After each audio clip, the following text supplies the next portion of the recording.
that everybody receives love differently and we like it in different ways. And it is important to understand that your partner has a specific love language that may not be yours. And we can get caught up in giving love to our partners how we like to receive love. And then we wonder why they're unhappy. Love's got beats. Kasky on the beat.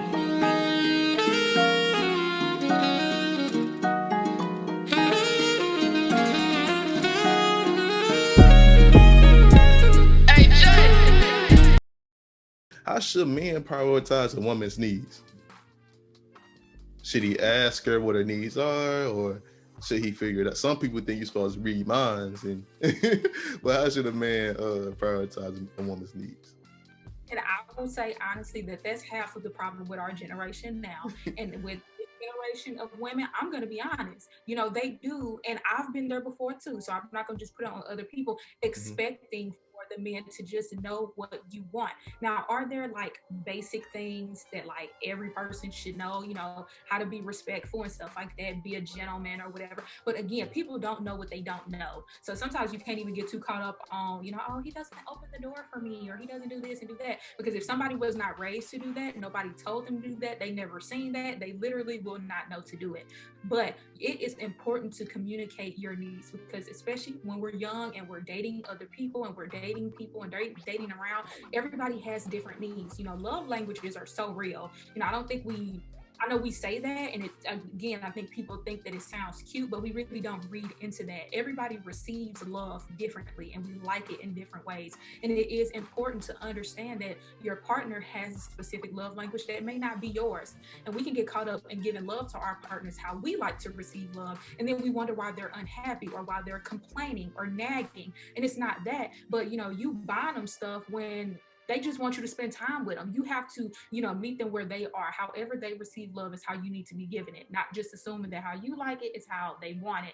And it's all about communication. I'm reading this book now about boundaries, and it talks about that so much, how you have to communicate what you want and do not want from a person, what you like and what you do not like, because people will not know. And sometimes you do have to remind them that, I don't like this, I don't like that. Now, sometimes, yes, it can get kind of excessive, and you do have to know when it's like, okay, I'm telling you this way too much, and when to give people some time, because it's like, you're new to them, y'all are new to each other. So, if you're new and you're telling them, this is what I expect or this is what I like, you can't expect them to just have it down packed right away, depending on what it is. So you may have to remind them and kind of let them know, hey, remember, I don't like when you say that, or I don't like when you do that, or I do like when you do this, and I do like when you do that. So it comes down to communication. So yes, women, I'm gonna be honest, we gonna have to start opening up and just saying, this is what I want and this is what I like. And that's a part of being in a mature relationship. When you're dating and all of that, that is a part of that dating, that first date or first few dates. That's what you're supposed to be learning. What do you want from a relationship?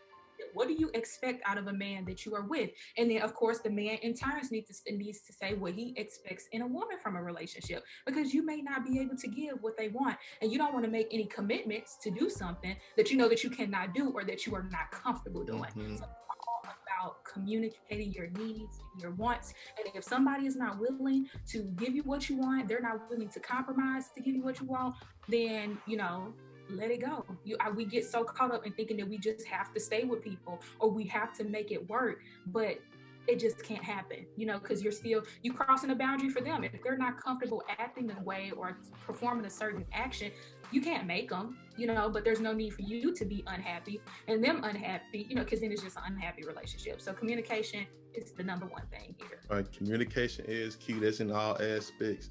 That's why before we did the meeting, or before I meet with anybody, before I do the actual interview, I want to meet with people first. And I'm always about, I want people to be comfortable with me. I don't want to just ask you questions and you be like, okay, I don't want to answer that. I'm not comfortable with asking it. I would rather see what you like, see what you minded, and then I'm gonna go with what you said you will want.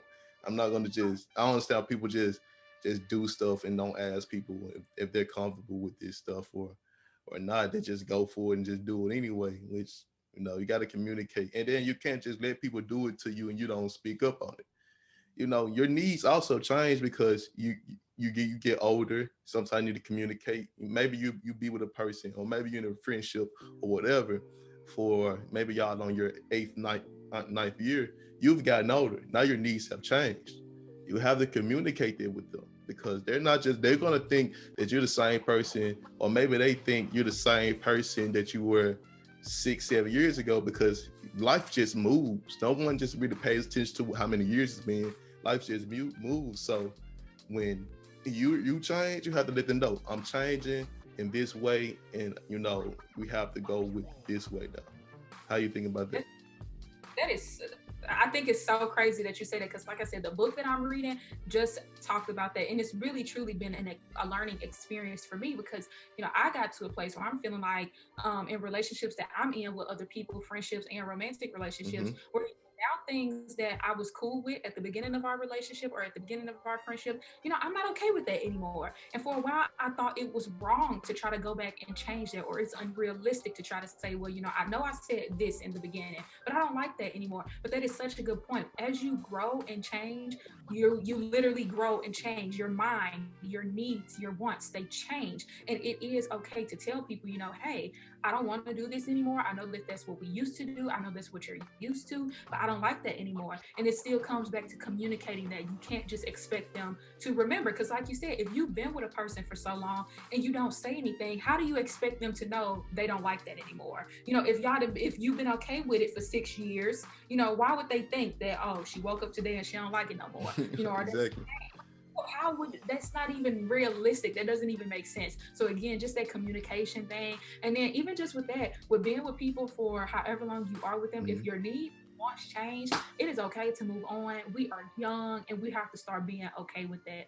We grow and we grow apart from people.